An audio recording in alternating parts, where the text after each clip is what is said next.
Alrighty. Just gonna wait 2 more seconds, and I'm gonna break down and talk about this evening's episode. Uh, wow, wow! What an episode!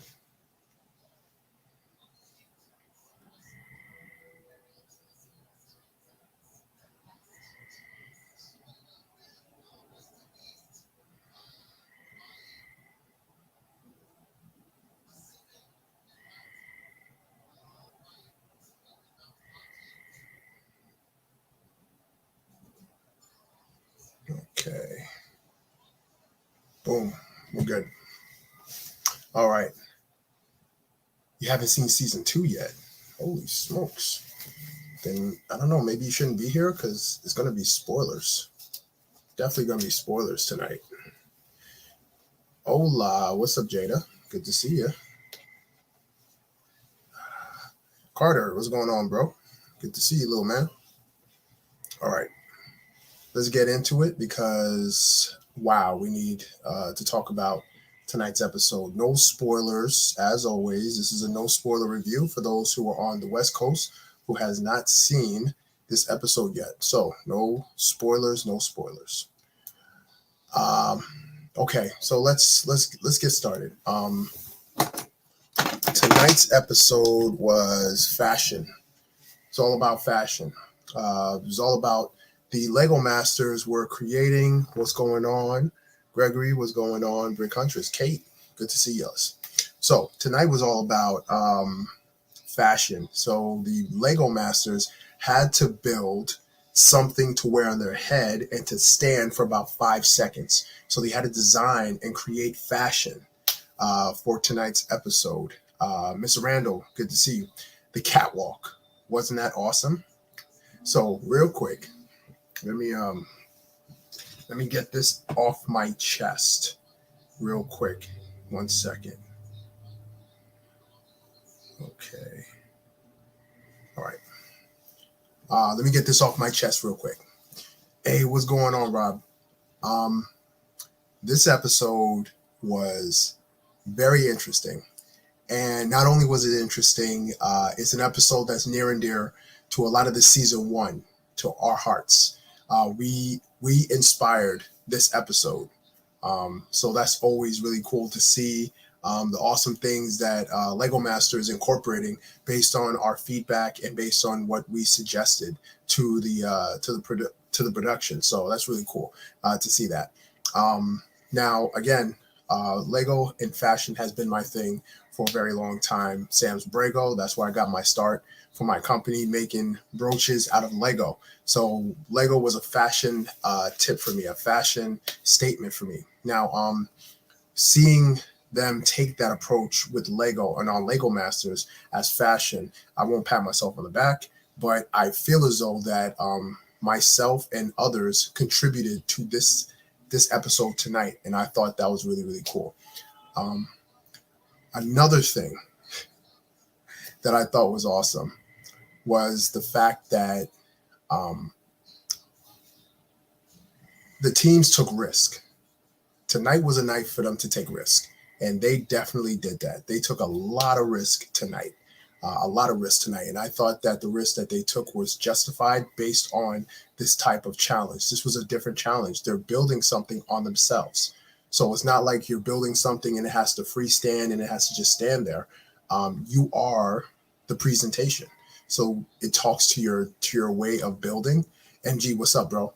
It talks to your way of building. It talks to your way of organizing. It talks to your way of constructing because you have to construct it in a way that it freestands. Um, wow. Without going into spoilers, obviously, the team that won definitely made a fashion statement. It was very tough to see whether it was Lego and what was not Lego, and it was all Lego. So that is a very very proud and an exciting moment when the judges can't tell what's Lego and what is. So that is awesome. That's what you're supposed to do in Lego Masters. You're supposed to wow the judges to the point that they don't even know. And that's the best thing to do when it comes to building and when it comes to inspiring the judges. Now, on the flip side, the team that went home, actually the two teams that got to the bottom, too, that unfortunately took place. And the two teams that got to the bottom, the only reason why they were there is because their build didn't make it past the judges, past the rules of presentation. I'll call it like that. The rules of presentation, and it didn't get past the rules of presentation. Otherwise, their builds phenomenal, phenomenal, and it was really inspiring to see them take those risks and take those leaps, and it led them to the bottom. But again, with these type of challenges, these are the type of challenges on Lego Masters that I do not like, and the reason why I don't like these type of challenges. What's going on, Christopher? Good to see you. Also, everybody whoever's in the chat, if you've seen the episode, please do not spoil it for everybody. Okay, last week we had someone spoil the winner and the persons in the team that went home.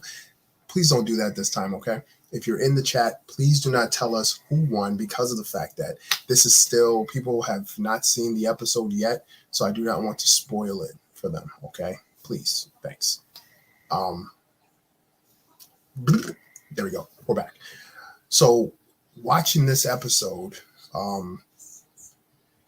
it's tough to watch these type of episodes. Dawn, Miss Lobrickta, good to see you. Marilyn, good to see you. Princess Buttercup, good to see you.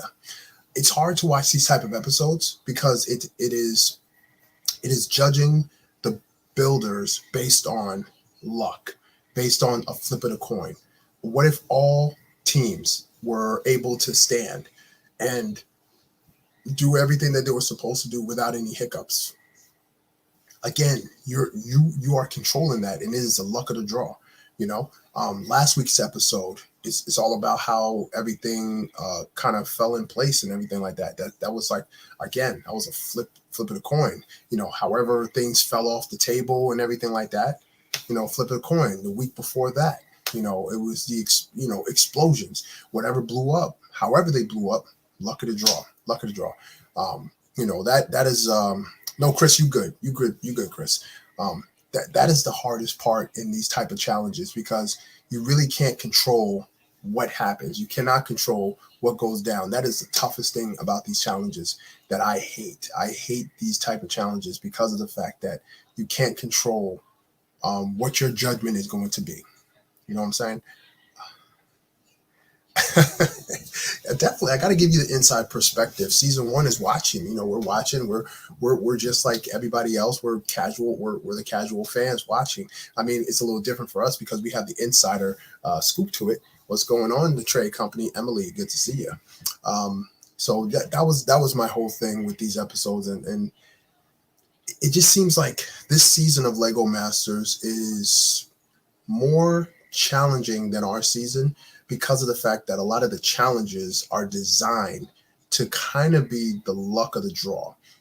You could be a phenomenal builder. You could be a phenomenal constructor of builds. You could do all of that. But if your build shakes a certain way, if your build falls a certain way, if your build does not hold up the way that the judges want them to hold up, that could lead you into the bottom. Again, I always go back to me and my brother's episode on episode 3, when we had the cut in half challenge. Everybody's build was different, but everybody's surface to work on was different. Some surfaces was flat, some were broad, some were skinny. Ours was tall and a small space to work on. So that was just really the luck of the draw as far as like what we were able to put together. Not using that as an excuse, of course.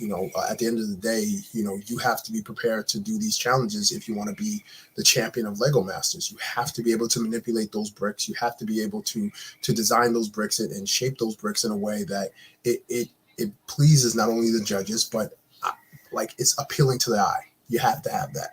If you don't have that, then unfortunately you're not going to get far in the episodes and in the season. The team that went home was heartbreaking to me because from the moment I saw what they were building, I knew that they were going to have challenges. And the challenges that they have are very similar to the challenges that some of the teams had. Some, you could tell some teams play it safe, and you want to play it safe. You want to be right in the middle, as much as you can, so you can break out the pack. And once you're able to break out the pack, then you're able to have a really good story. That, all right, well, this team was kind of in the middle. They were muddling a little bit, and then they found that one challenge that skyrocketed them to the top. That's what you want. Tonight's episode, you saw that. You saw a team that was kind of in the center. They were good. They had some moments, and they just skyrocketed. So they found the right challenge to lead them to the top. And I thought that they told their story perfectly. Or yes, so Slow Brickta, you are experiencing what all of us who have been eliminated and watching the show have experienced. You're not there, but you're there.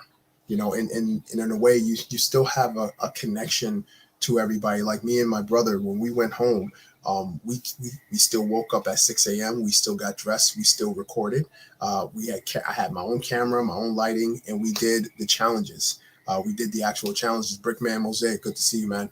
We did the actual challenges at home. Now, I can't discuss how we knew the challenges. I can't discuss that, but we had an idea based on Australia's season. We had an idea of what challenges were going to be selected. So we just said, let's just do all the challenges that we can. And when the episodes come on, we'll just drop those. We just drop our version of the episode when we do. We did that for a little bit before the pandemic kind of took off and kind of stopped us from coming together and doing our thing. But at the end of the day, you're still invested, and that's a good thing. You want to be invested. This is your family. This is my family. So every week I tune in, I'm invested to see who goes forward, who doesn't. I would say this. There was a part of the episode that really made me sad. And I'm going to reach out to that Lego master because I appreciate the representation that they're doing. I can't say more because it will give away more of the episode, and I don't want to do that, right? So, but I would say that the one thing me and my brother didn't get a chance to do was to showcase our background, and we had a chance to do that in one of the challenges. Unfortunately, that didn't come out on camera, so that part was cut out. Liam, good to see you.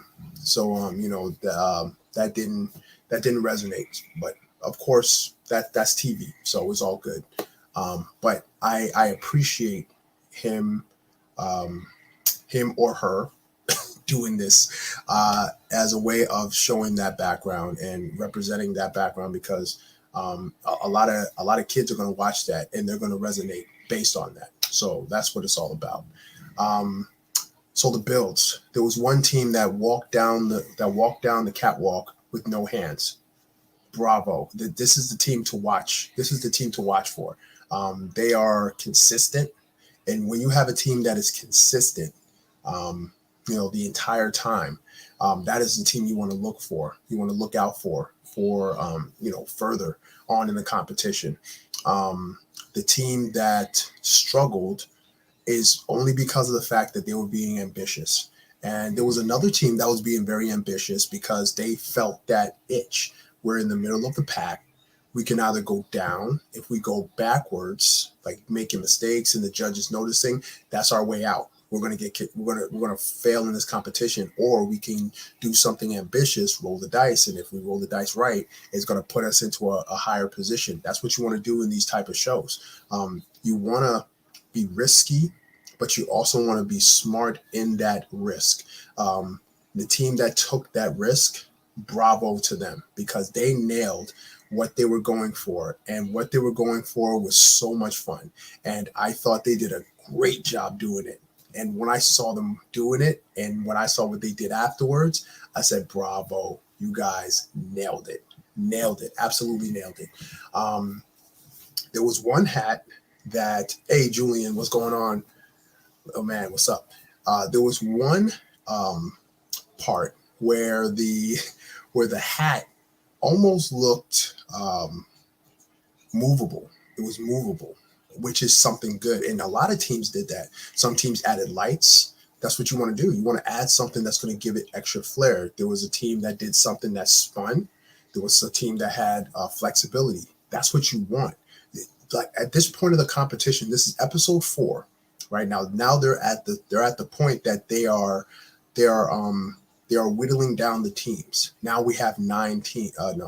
Now we have 9 teams there. And as you whittle down the teams, you're starting to pick your favorites. You're starting to pick your sides. If the team is in the middle, you can ride that middle for some time, but there's going to come a time that middle is going to get dwindled down to the top, and the bottom. So you want to be very careful, top, bottom. So as I see the teams progress, as I see the teams continue on, as the teams go on to the next episode, I'm excited because the teams that I felt didn't get a good representation are being represented very well. And I think the focus is on sibling rivalry in a sense, which I hope that's not the narrative for the entire season. For those who watched that episode, you know exactly what part I'm talking about. And I don't think the teams actually saw that. C's, what's up, C's? Good to see you. I don't think the teams are like that. Deep down they are because they're brothers. I'm a brother, so I understand sibling rivalry and just like seeing another brother team and having a little bit of towards them, especially if you feel like they're your rivals. The issue is that I don't want the show to angle that, if that's possible. I don't want the show to angle that in that direction. Julian, I can't let you on live tonight, but if you come back on Thursday, I'll let you on live on Thursday. Like tonight is a Lego Master recap.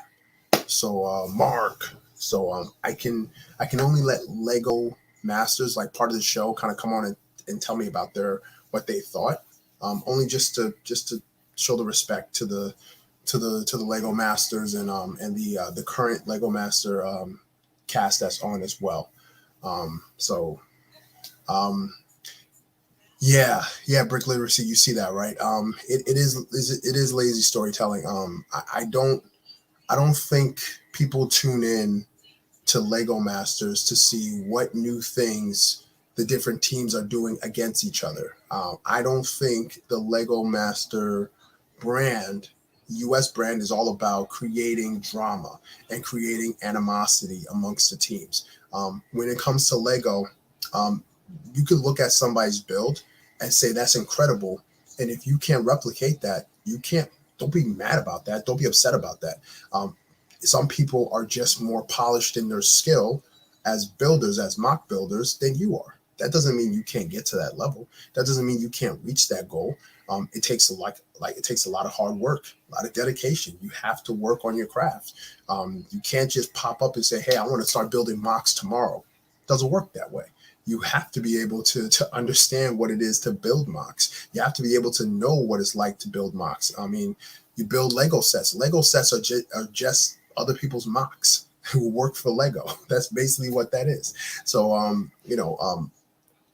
I don't think that's the message that Lego Masters want to do and want to show. I just thought that it was lazy. Just to kind of, every time we're in a certain part of the show and a certain team comes up, the camera automatically points over to the other team. And I just think that's just the wrong message to send. At the end of the day, I'm not in show business. I'm just one of the OGs. So I'm just sharing what I saw, at the end of the day, what's going on? What's going on? CJA_49. Good to see you. That was my whole thing. The episode itself, again, touch a special part of me. Number one is fashion. Lego and fashion has been my thing for a very long time. So to see them actually representing, and there was a small part, but Moto was actually wearing one of my Brago pins in one of the background shots that they were talking about, or they were showing one of the background videos. So I thought that was pretty neat. And it's at the end of the day, it's a show. They want to bring people viewership to watch the show. The people who are watching it, like myself, who are Lego enthusiasts, we're watching the show to see the builds. We're watching the show to see the technique. But we are a small percentage, as opposed to the larger audience who are watching just for the fun of it. So you always want to keep that in mind too. And that's usually the direction that they go.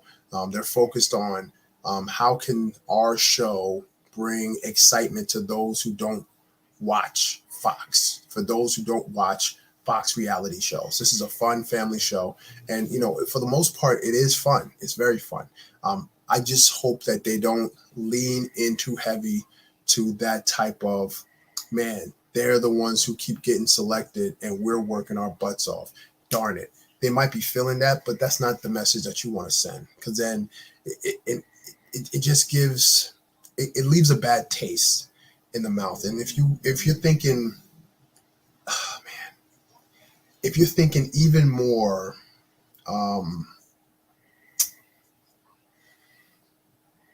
if you're thinking even more deeply, especially the type of environment that we're in right now,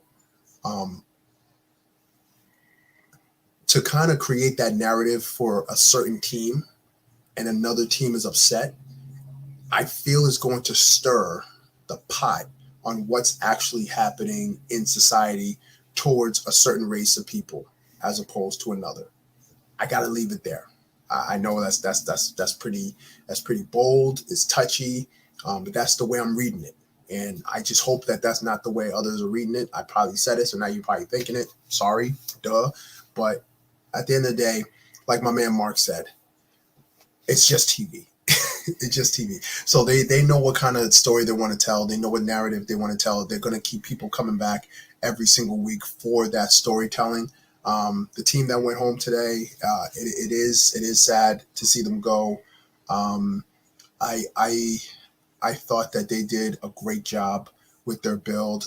Very bold, very, very outrageous, and that's what you want.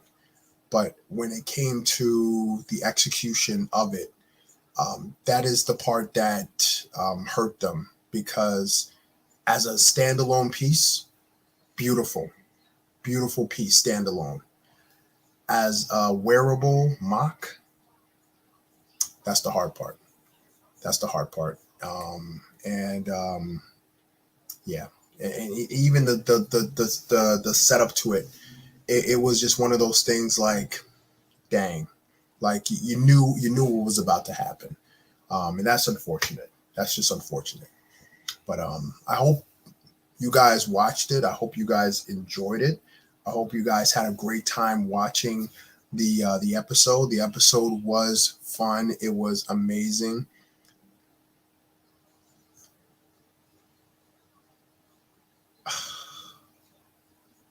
Thank you, Jackson 5. I don't even know. Like, I feel as though this is a troll because I think he did this last week. I think he did it last week. Oh my gosh. But anyway, it was great. Oh my gosh. But yeah, as you watch the episode, before the theatrical part of the show, the runway and such, all of the builds were phenomenal, absolutely phenomenal. Even the Phoenix, the story of the Phoenix and the red, the colors was just amazing, and it's very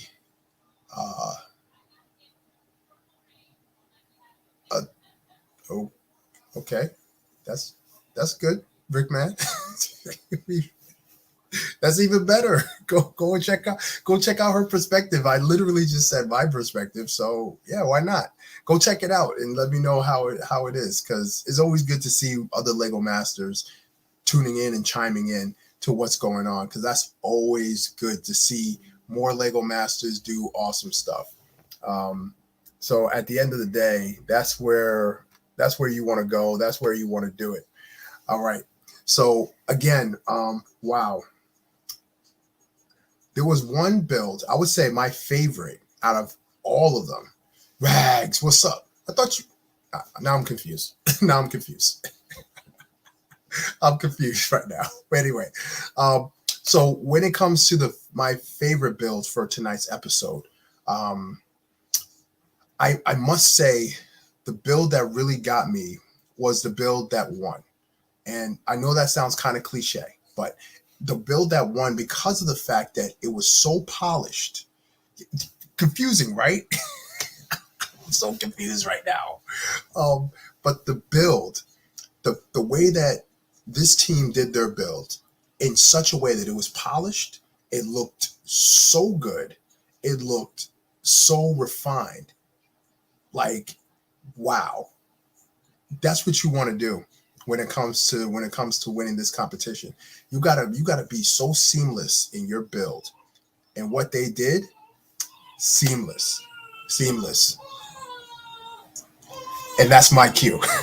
So everybody, I want you guys to take care. Have a great night. I'll be here tomorrow to break down some more awesome stuff from tonight's episode tomorrow. And hopefully I got some Lego Masters to join me as well. Anyway, take care, everybody. Peace out. Love you. Stay safe. Keep on bricking. Peace.